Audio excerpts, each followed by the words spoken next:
We're very proud this year to be able to present David Tress's new show with us. He is perhaps England's most celebrated landscape painter. The extravagant way in which he puts his paint on and so on, we're going to be talking about later, but he captures a fantastic atmosphere within his work.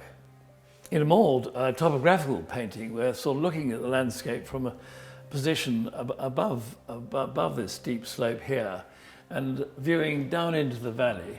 And you can get the sense of the landscape that's fallen down, that's got wonderful tracks of animals have made over years as they walked across the ridge here. It's beautifully portrayed and rich in colour.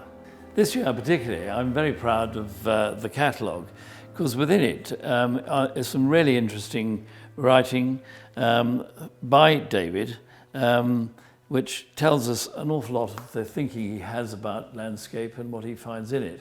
Tress's pictures, in a way, rather belie the character, who's a lovely man in every sense of the word, and a peaceful man.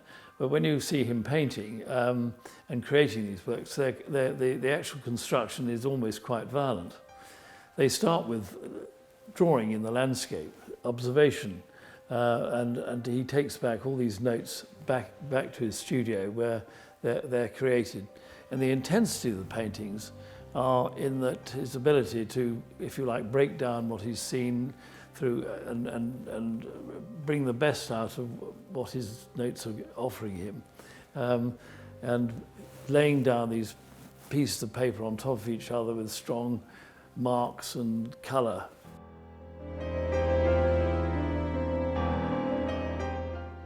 I have a mixture of drawings and paintings in this show at Messums, starting with fairly large works, acrylics, large drawings, down to small studies of the places that I've been. I always work back in the studio, from drawings I make outside, and the working in the studio starts to bring in a whole range of other elements into the painting or drawing. Memory, response, emotional response, gut response to the places visited and so forth. Silbury Hill, not perhaps something, Silbury Hill, small painting Silbury Hill, full of energy, not a way that you might expect, because Silbury Hill is here seen as so often found in Wiltshire against a great blaze of yellow rape field in the foreground, and indeed tucked into the foreground a traffic sign. I'm intrigued with this combination. I'm fascinated. Again, as I say, paintings are such wonderful, complex things, so many sides to them. One of the things that interests me that I put down is this relationship between past and present. Other travels are reflected as well. Scotland, paintings such as Nearing, Harris, the sun and shadow from the sea coming into the Isle of Harris. Again, wonderful sense of movement, of light on water. I've been painting Pembrokeshire for over 40 years, but it still gives, it's the source of wonderful things to see and paintings. It's always a rich source of paintings.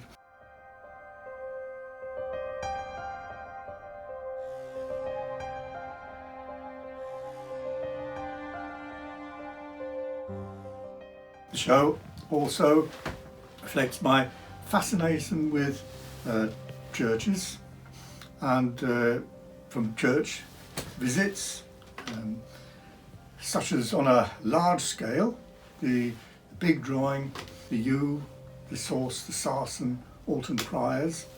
I'm very fond of the two churches just a field apart, Alton Barnes, Alton Priors in Wiltshire, just south of the Salisbury Plain, and as you look north from the churches you see the scarp slope rising up to the plain and the White Horse.